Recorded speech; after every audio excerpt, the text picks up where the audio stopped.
기도는 우리 신앙에 있어서 너무너무 중요한 일입니다. 왜냐하면 기도는 믿음 안에서 하나님의 나라를 살아내려고 하는 나와 그 나라의 주인이신 하나님의 교제가 기도이기 때문이고, 또 오늘 말씀 속의 비유로 생각을 해본다면 아버지 되시는 하나님과 자녀된 나의 어떤 교통의 방법이 기도이기 때문에 중요하다는 거예요. 여러분, 다시 권고합니다만 우리는 기도하는 자가 되어야 합니다. 근데 문제가 있어요. 오늘 우리는 기도해야 한다는 기본적인 사실에 대해서는 특별히 강조하지 않아도 늘 우리는 말하고 있고 또 잘 알고 있습니다. 하지만 현실에서 보면 기도가 잘 되지 않고 어렵단 말이에요. 왜 그러냐 이거죠. 여러분, 우리가 기도 생활에 실패하는 이유는 가장 근본적인 이유는 여기에 있습니다. 기도하면 그것이 응답된다는 확신이 없어서 그런 거예요. 내가 오늘 기도를 하는데, 간구를 하는데 잘 안 돼. 왜? 하나님으로부터 그 응답이 온전히 돌아올 거라는 확신이 나한테 없거든. 오늘 내가 기도하면 하나님께서 그 기도를 반드시 들으시고 또 반드시 응답해 주신다는 확신이 없기 때문에 우리는 기도가 힘든 거죠. 그러니 그런 사람에게 기도하십시오 라고 권고를 해봤자 어떻게 돼요? 물론 대답은 네 알겠습니다 라고 하지만 실천이 안 되는 거지. 그 부분에 대한 믿음이 없으니까. 먼저 여러분, 기도가 무엇입니까? 기도는 하나님과 우리가 교제하는 거예요. 만나서 교제하는 거.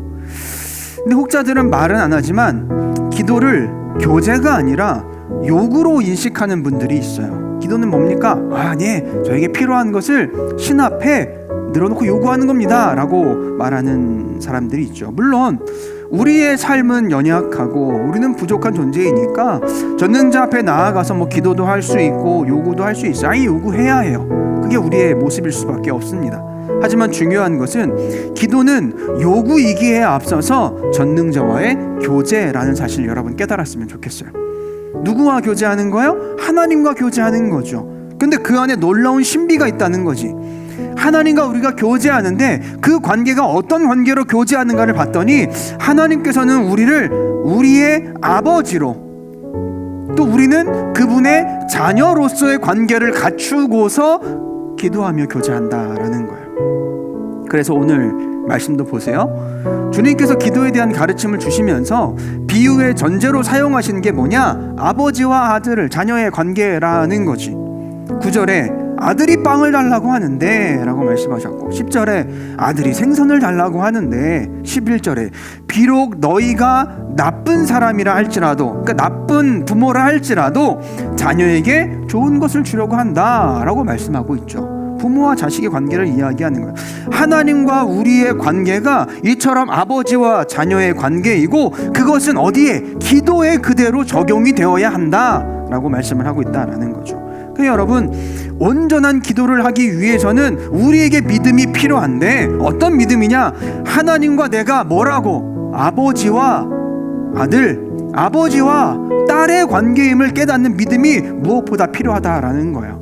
그리고 여기에서 우리가 기도함에 있어서 또 믿어야 할 또 다른 주제 하나를 발견하게 되는데, 그것은 우리의 기도를 들으시는 아버지 되시는 하나님께서 자녀된 우리에게 최선의 것을 주시는 분임을 믿는 믿음이 있어야 한다라는 거예요. 앞서서 주님께서 아빠, 아버지라고 부르짖으며 기도하셨습니다.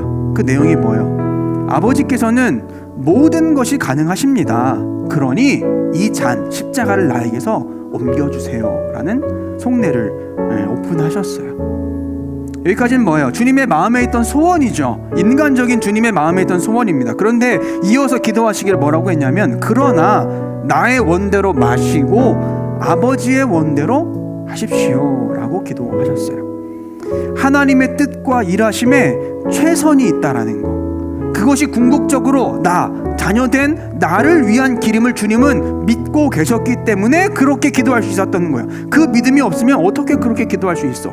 내가 판단할 때 내가 저 십자가에서 죽지 않는 게 최선이라고 난 알고 있는데 어떻게 하나님에 대한, 좋은 아버지에 대한 믿음 없이 하나님께 내 생각은 이렇지만 아니요, 난 하나님의 뜻대로 되기 원합니다 라고 기도할 수 있냐라는 거지. 주님에게 확고한 믿음이 있으셨던 거예요. 하늘에 계신 저 아버지, 나에게 너무너무 좋은 아버지라는 거. 하나님 아버지는 우리에게 최선의 것을 주신다라는 그런 말씀이죠. 바로 이거예요. 여러분, 우리가 기도함에 있어서 꼭 회복해야 될 믿음이 바로 여기에 있습니다. 어쩌면 우리는 기도하면서 하나님을 아버지다라고 믿으며 기도했을 수 있어요. 이제까지 그렇게 들어왔고 그렇게 알아왔고 그렇게 배워왔기 때문에 그렇게 자연스럽게 배운 대로 기도했을지 모릅니다. 그래서 기도할 때마다 아버지라고 기도하고 하나님 아버지라고 기도하며 기도했을 수 있어요. 하지만 그렇게 기도하는 우리의 마음 안에 정말로 그 하나님 아버지께서 나에게 진심이고 나에게 최선의 응답을 주실 것이라는 그 확신을 가지고 기도했냐라는 물음입니다. 우리가 그렇게 기도했냐는 거예요. 그러니 우리의 기도에 힘이 실릴 수 있습니까? 믿음이 없는데. 기도의 열정을 잃어버릴 수밖에 없는 거죠. 여러분, 그래서 우리에게는 기도에 있어서 하나님의 가장 좋은 응답에 대한 확신과 믿음이 필요한 거예요. 여러분, 이거 구할 수 있었으면 좋겠어요. 하나님, 내가 하나님의 아버지로 안 믿어진다고 한다면 하나님, 내 안에 이 믿음 부어주옵소서. 내가 말로만이 아니라 정말 가슴 깊이 하나님이 내 아버지이심이 믿어지게 하옵소서라고 기도해야 되는 것이고, 그것이 믿어지지만 그분이 나에게 최선의 것을 주신다라는 확신이 안 든다라고 한다면 하나님, 나에게 그 믿음 부어달라고 기도해야 되는 거예요. 살아계신 하나님이시니까.